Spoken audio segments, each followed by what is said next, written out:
এই বিক্ষোভ সমাবেশে উপস্থিত আছে আমাদের জাতীয়তাবাদী ছাত্রদল ঢাকা বিশ্ববিদ্যালয়ের সংগ্রামী সভাপতি গণেশ চন্দ্র রায় সাহস, সংগ্রামী সাধারণ সম্পাদক তাহিদুজ্জামান শিপন সহ ঢাকা বিশ্ববিদ্যালয়ের নেতৃবৃন্দ এবং সামনে উপস্থিত ঢাকা বিশ্ববিদ্যালয়ের শিক্ষার্থীবৃন্দ, সবাইকে আজকের এই অত্যন্ত নিন্দনীয় ঘটনাটির প্রতিবাদে বিক্ষোভ সমাবেশে উপস্থিত হওয়ার জন্য আমি ধন্যবাদ জানাই।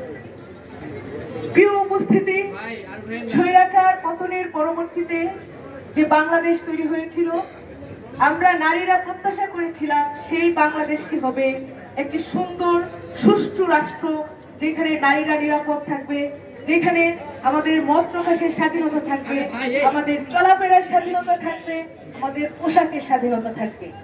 যেই রাষ্ট্রটি গঠিত হবে সাম্য, মানবিক মর্যাদা এবং সম অধিকারের ভিত্তিতে। প্রিয় উপস্থিতি, আপনারা দেখছেন 5 আগস্টের পর থেকে কিভাবে আমাদের সেই স্বপ্নের বাংলাদেশ, যেই নারীরা যেই স্বপ্নের বাংলাদেশ দেখেছিলেন সেই স্বপ্নকে ভুলুণ্ঠিত করার চেষ্টা। আমরা 5 আগস্টের পরবর্তীতে এক মধ্যযুগীয় উপদ্রবের শিকার হয়েছি একটি গোষ্ঠীর কাছ থেকে।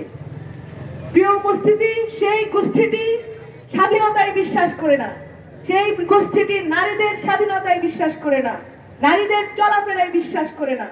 তারা চায় না নারীরা ঘরের বাইরে বের হোক, নারীরা তাদের উঁচু সুরে কথা বলুক, সেইটা তারা চায় না। সেই কণ্ঠ তারা রুদ্ধ করতে চায় বারবার, এবং তারই ফলশ্রুতিতে বারবার গণ অভ্যুত্থানের সামনের সারির নারী নেত্রীদেরকে নিয়ে বারবার তারা আক্রমণ করেছে, সাইবার বুলিং করেছে।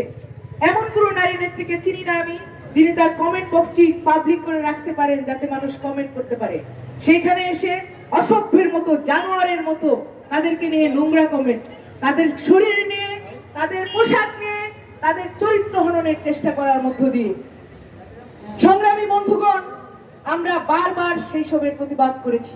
ছাত্রদল বারবার সেই সব বুলিং এর বিরুদ্ধে দাঁড়িয়েছে, আমরা দাঁড়িয়েছি, কিন্তু তার কোনো প্রতিকার নেই। সেই স্বাধীনতা বিরোধী অপগোষ্ঠীটি বারবার তাদের চেষ্টা তারা চালিয়ে গিয়েছে। তারা মেয়েদের পাশে দাঁড়ায়নি, তারা বারবার ফাঁকা বুলি, আপনারা মাঠে দেখবেন যে মেয়েদের সাথে কথা বলছে, কথা বলে ভিডিও করে ছবি ছাড়ছে, দেখাচ্ছে যে আমরা মেয়েদের কত পছন্দ করি। কিন্তু আদতে তারা কি চায় সেটি গতকালকে ঘটনাটিতে স্পষ্ট হয়ে গেছে। প্রিয় উপস্থিতি, গতকালকে একটি ঘটনা ঘটেছে, আপনারা সবাই জানেন। ফাহমিদা আলম নামের এক প্রার্থী, তিনি রিট করেছিলেন নিষিদ্ধ ঘোষিত ছাত্র লীগের বিভিন্ন নেতা কর্মীদের প্রার্থিতার বৈধতার চ্যালেঞ্জ করে। সেই ঘটনার প্রেক্ষিতে হাইকোর্ট ডিভিশন থেকে ডাকসুকে স্থগিত করা হয়েছিল, ডাকসু ইলেকশনকে। পরবর্তীতে সেই রায়কেও স্থগিত করা হয়েছে। কিন্তু ঘটনাটি আসলে সেই জায়গায় থেমে থাকেনি। ফাহমিদা আলমের রাজনৈতিক মতামত, তার চিন্তা ভাবনা কোনটাই আমাদের আলোচ্য বা বিবেচ্য বিষয় নয়। কিন্তু তিনি একজন নারী, এবং সেই তার নারীত্বের উপর আক্রমণ করে যে ঘটনাটি ঘটেছে, তাকে গণধর্ষণের হুমকি দেওয়া হয়েছে, সেটি অত্যন্ত নিন্দনীয় এবং গর্হিত আচরণ। পরবর্তীতে আমরা যা দেখেছি, সেই আচরণের প্রেক্ষিতে কোনো দায় নেওয়া হয়নি। যেই ছাত্র শিবিরের কথা বলা হয়েছে, যে ছাত্র শিবিরের কর্মীটি সেই হুমকি দিয়েছে, তার দায় ছাত্র শিবির নেয়নি। শুধু নেয়নি না তা না, সারা রাত ধরে তারা চেষ্টা করেছে কিভাবে ন্যারেটিভ তৈরি করে মানুষের চিন্তা ভাবনা অন্যদিকে ঘোরানো যায়, শিক্ষার্থীদের মনোযোগ অন্যদিকে সরানো যায়। কিন্তু তাদেরকে বলে দিতে চাই, আপনারা এই শাক দিয়ে আর মাছ ঢাকতে পারবেন না। ঢাকা বিশ্ববিদ্যালয়ের শিক্ষার্থীরা, ঢাকা বিশ্ববিদ্যালয়ের নারীরা জানে আপনারা কারা, আপনারা কিভাবে কি করছেন, কিভাবে নারীদের হুমকি দিচ্ছেন, তাদের স্বাধীনতা খর্ব করছেন। ঢাকা বিশ্ববিদ্যালয়ের প্রত্যেকটি নারী প্রার্থীকে নিয়ে আপনাদের নেতাকর্মীরা কি ভাবছে সেটি বিভিন্নভাবে দেখা যায়। একজন প্রার্থী সীমা আক্তার, তিনি প্রার্থিতা ঘোষণার পরপরই তার কমেন্টে গিয়ে নোংরা অসভ্য জানোয়ারের মতো হামলা করা হয়েছিল। তিনি সেটির প্রতিবাদ করেছিলেন, কিন্তু সেই সংগঠনটি বরাবরের মতো কোনো দায় নেয়নি। তারা তাদের গুপ্ত কার্যক্রম গুপ্ত ভাবেই চালিয়ে যাচ্ছে। কিন্তু তাদেরকে বলতে চাই যে আপনারা যে গুপ্ত কার্যক্রম চালাচ্ছেন, আপনাদের রূপ কিন্তু আর গুপ্ত নেই।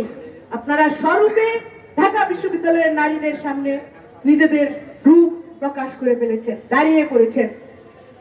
প্রিয় হবে, ডাকসু হতেই হবে এবং তার জন্য বাংলাদেশ জাতীয়তাবাদী ছাত্র দলের সর্বস্তরের নেতাকর্মী, প্রার্থী তারা তাদের চেষ্টা চালিয়ে যাচ্ছে, প্রচারণা চালিয়ে যাচ্ছে।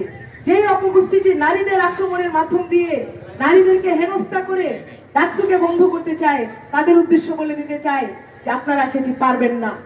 যে ঢাকা বিশ্ববিদ্যালয়ের প্রশাসন একদিন পার হয়ে যাওয়ার পরেও ঢাকা বিশ্ববিদ্যালয়ের ডাকসু ইলেকশনের একজন নারী প্রার্থীর নিরাপত্তা দিতে পারেনি, এখন পর্যন্ত সেই ধর্ষণ হুমকিকারীর কোনো ব্যবস্থা নিতে পারেনি, আমি সন্দেহ প্রকাশ করছি সেই প্রশাসনের অধীনে ডাকসু কতটুকু নিরপেক্ষ হবে। প্রিয় সাংবাদিক বন্ধুগণ, আপনাদেরকে সেই ব্যাপারে সজাগ থাকতে হবে। আমি একই সাথে